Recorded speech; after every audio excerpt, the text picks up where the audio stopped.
It's his first time, y'all. Make so much noise for Brian Abascal.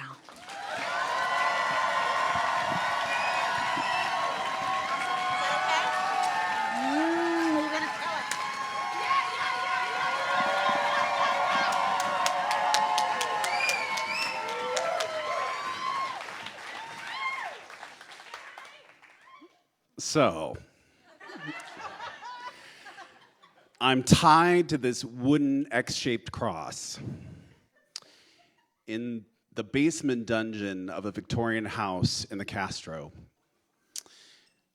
The walls and the floor are made of polished concrete, which I'm told is soundproof. To the right, there's this wall that's filled with the most extensive collection of handcuffs and chains and padlocks I have ever seen. And I can see in the mirror in front of me a slender, muscled, bearded man dressed in leather. And as he raises his hand to strike me, I'm thinking, what would my husband say if he saw me now? You see, I had just moved from Boston with my husband, Sean, of 12 years. Boston, but Boston's leather scene was really sort of non-existent. It was dying out, and with it was my hopes of being kinky. I just had never been able to really line up an experience out there, and had pretty much assigned myself to never having that kind of experience, and I really didn't think they would be available to me because I didn't know what I wanted to try.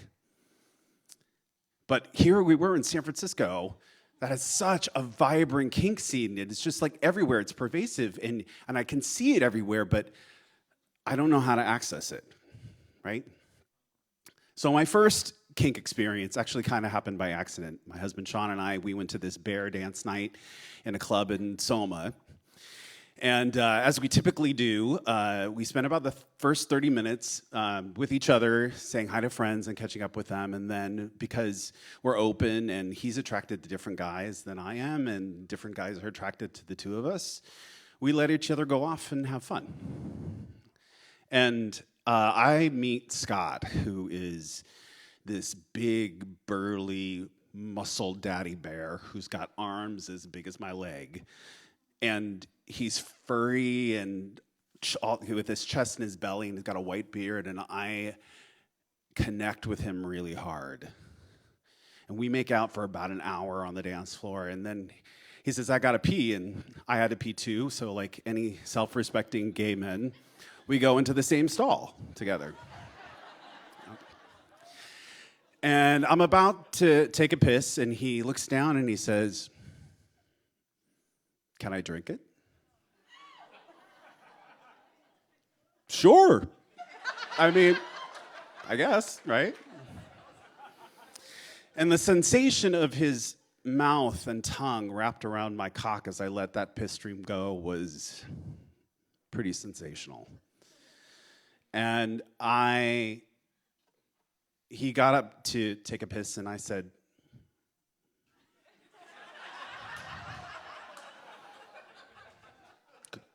can I drink it? I'm surprised because I had never done anything like that before, but he was so hot and I was so into him, I was just ready to do anything. And so I did, and it was oddly really intimate. And so the rest of the night, we just spent recycling each other's piss.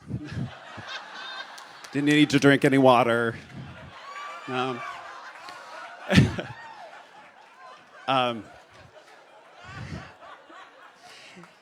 It's very economically sound, but right. But you know, the night ended, and he went home, and I never saw him again. Yeah. So I'm motivated now. So I find this kink app called Recon. It's a dating app, and you go on, and in each of the profiles, you can list all the kinks that you're into, and there's so many to choose from. There's like bondage and pup play and roping and masters and slaves, and I go with what I know. I look for people who are into piss. And I find this really hot, furry Mexican sir. He's got a dark mustache and a close-trimmed white beard. And he is all about protocol. I am to show up at 7 o'clock, not a minute before and not a minute after. I'm to walk in the house, undress down to my jockstrap, open the bottle of IPA that I had just bought at the corner store, and get on my hands and knees on this leather ottoman and say, "Ready, sir." And I spent the next hour worshiping his feet. Okay. Never done that before. But he was sexy and he had beautiful cock, and he was getting so much pleasure out of it that I was like really getting off on him getting pleasure.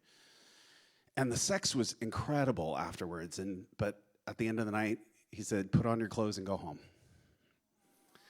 Yeah, so I'm driving home and I'm trying to process what just happened. I'm like, feet? Really? Am I into feet right now? Like, is that a... I don't know, but I know I still need more information, right? So my best friend Vince, who's this furry little otter, I call him my pup in crime. Yeah.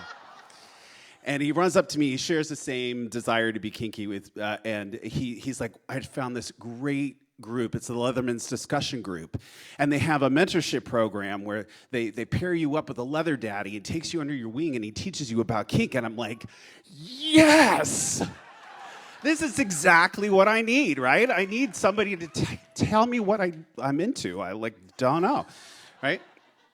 So I talked to my husband, Sean, about entering the program, and he's just not getting it. Like, he doesn't understand. He doesn't know why I want to do it. He's a little concerned for my safety, and he's just not very supportive. But we get to the point where he agrees to, that I can go ahead and enter the program. So I do.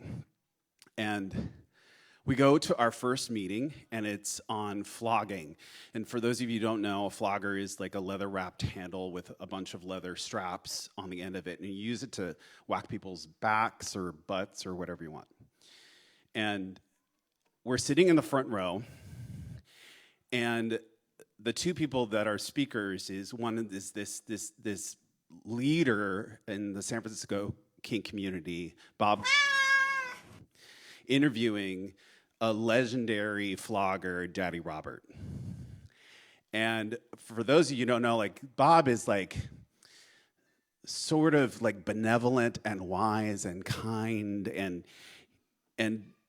Daddy Robert's this jovial, fun, big kid, right? So it's like I'm watching the Dalai Lama interview the Santa Claus of kink, right? And I'm listening to him talk about flogging in this way that's so eloquent that I just never really thought about it that way. I had always looked at flogging as being it was a sadistic tool, right? It was you flog somebody because you wanted to cause them pain. And I'm watching Daddy Robert demo, and it's not just sadistic, it's funny and playful and sexy and intense and hot and dangerous and sometimes sadistic, but it didn't stay there. And I left that meeting with my mind just totally blown. And Bob must have seen how it had affected me, because he came up to me and he said, "How was that for you?" And I said, "I think I want to do it." And he says, "By do it, do you mean you want to learn how to flog, or you want to be flogged?" And I said, "Yes." So fast forward now, I'm in Bob's basement dungeon, tied to this cross, and he starts flogging me with this deer flogger, and the deer flogger is a little bit lighter, it's a little softer, it's good for getting me used to the feeling of being flogged.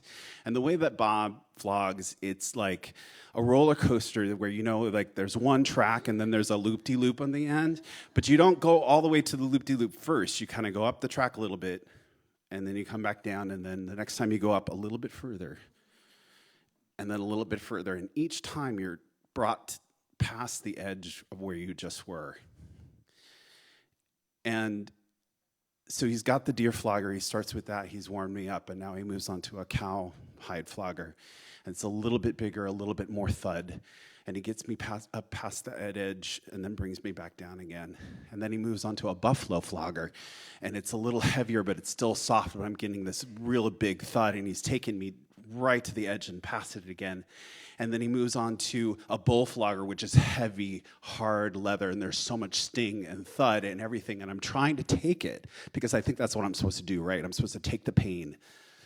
And he hits me with that bull flogger, and I break. I lost it, and I start sobbing. And I feel Bob's arms come around my body, and he lays his head on my back, and he says, "It's okay. Let it all out. Go ahead and cry." And I do. And he's like, "What's coming up for you?" And I'm thinking, like, I have been struggling so long with wanting to chase this desire to be kinky and dealing with a husband who doesn't get it. And like, how do I make sure that he stays loved and attended to and feeling secure and still be able to pursue this deep desire that I have? And I realized that in order for me to really enjoy kink, in order for me to have that trust that you need to give over to somebody, I really needed a connection with somebody, and I realized that person is not Sean. So I'm finished crying, and I'm like, "Bob, we can't end on this low note. I need something fun." So I turn around and I say, "Play with my nipples." And I'm a huge nipple pig, and they can go hard, right? And so he starts playing with them, and he's trying to cause me pain. He's like, this, and I'm like, nothing, not yet. And so he's like whacking them and like trying everything, and finally he puts these clothespins on my nipples, and he's whacking them off with a riding crop, and sometimes he misses, so we start laughing, and the whole time I'm jerking off, and finally I came. And I'm like, wow. And I turn around and I look at the place where I had been standing, and there's this giant pool of pre-cum on the floor. And I'm like, this is awesome. I will forever be part of Bob's dungeon floor. And right?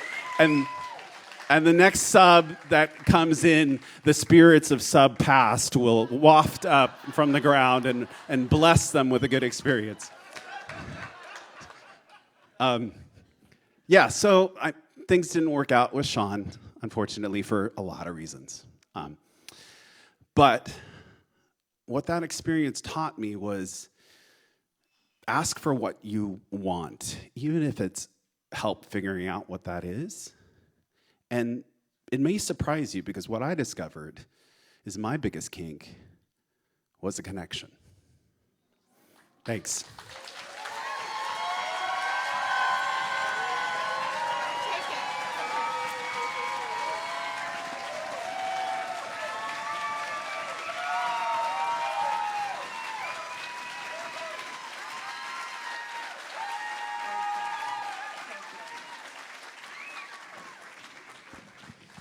Wasn't that amazing? He'd never done anything like this before. Give it up again for Brian Abascal.